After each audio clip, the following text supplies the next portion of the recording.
We're here with a 2012 Toyota Fortuner. This is the LAN50 model, and I'm doing a late night call. It's about 9 p.m. No problem. This is what I do if it's an emergency. And again, no one else can do that.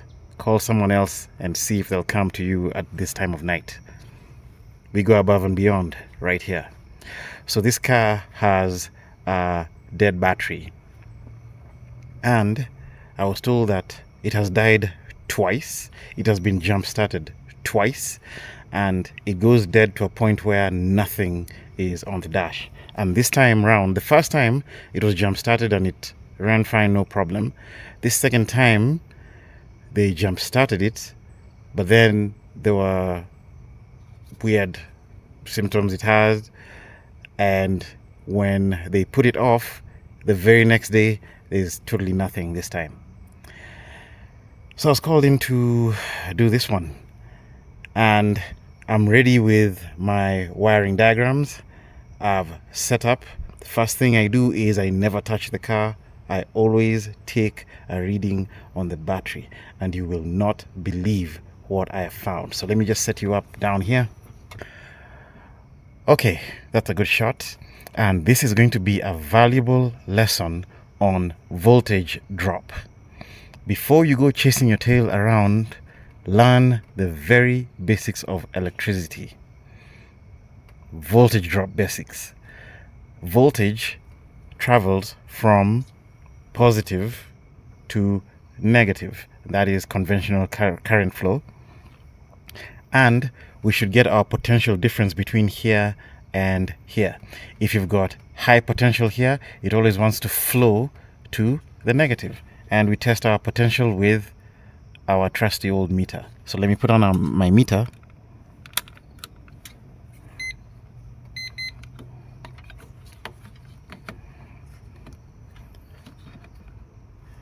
So there's my meter, and remember, this car is totally dead. In fact, before I even do this, let me show you how dead it is.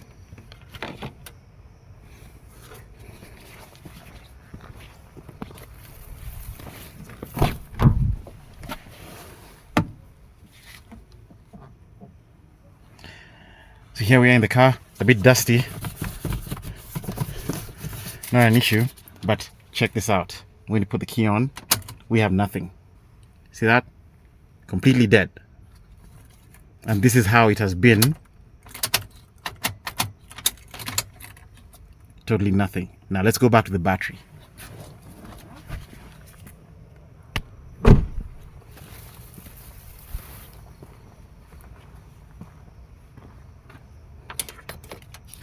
All right, so I have my meter set up. First thing I want to do is to find out the voltage of the battery, and I'm going to take it on the poles of the battery. So, and this is always good practice, here and here. And look at that, this battery is 12.49 volts, 12.5. This battery is 90% charged.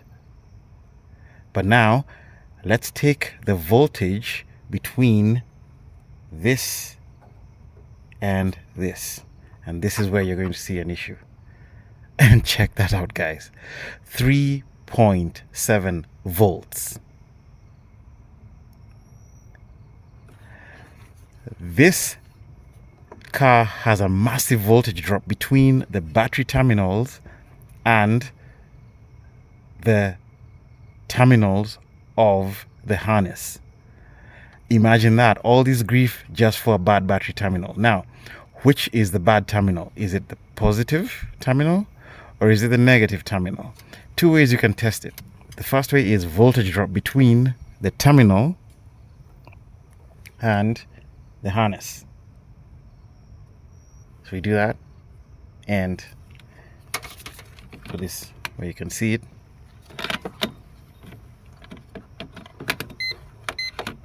Oh, we're about to go off. Wait. All right, let's do this again. There. So the positive terminal is not the problem. And by the way, these terminals are very tight. They're not loose at all. Now look at the voltage drop between the negative terminal, ground to ground. You see that? We have a value there. This terminal is bad. A better way of doing it is, remember, we have that. So I'm going to keep my negative on the negative pole, and I'm going to shift this to the harness here. What do you see? 12.5, and here 12.5. This terminal is good. Now let's leave it here, and let's shift the negative from the pole of the battery where we have 12.5 to the harness side. That is 0.3 volts. It's even worse right now. We are done. This car has a bad negative terminal. And I'm telling you guys, I wish you'd be here to see this. This terminal has no play whatsoever. It is tight. It is not moving. But it is a bad negative terminal. So the only thing required is a negative terminal. That's it. So we're going to change the terminal, but what I want to do is to remove this terminal and do a visual inspection and look how it looks like inside, clean it a bit, put it back, and then see if we can start the car. All right, this is the inside of the terminal, and even though it was tight, this terminal is in very bad shape inside here.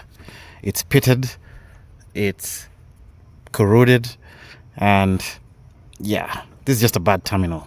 But what I'm going to do is to file this and then put this terminal back. And I don't like this orientation. It's very hard to unbolt this when this is facing this side. So we're going to change this to this side, and then we're going to see if this car starts. So let me get some sandpaper and file this out. All right, I've cleaned the corrosion off of this one, tightened it up, and now we're going to do our voltage drop test again before we start the car. So again, terminal to terminal, 12.56. And now let's go from the stud to the stud. And there we have 12.56. And that's it. This car should start. All it needed. So let's go start the car.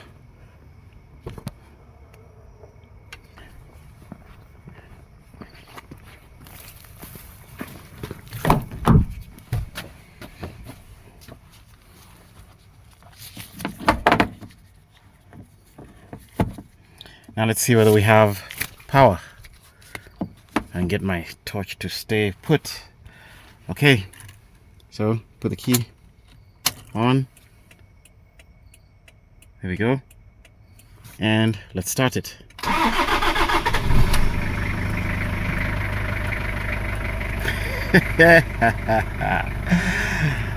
That's all this car needed. Bad voltage drop on the battery.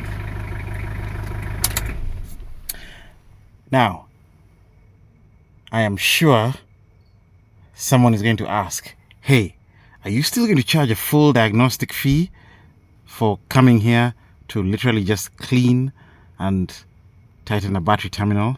What do you think the answer to that is? The answer is absolutely yes. Yeah.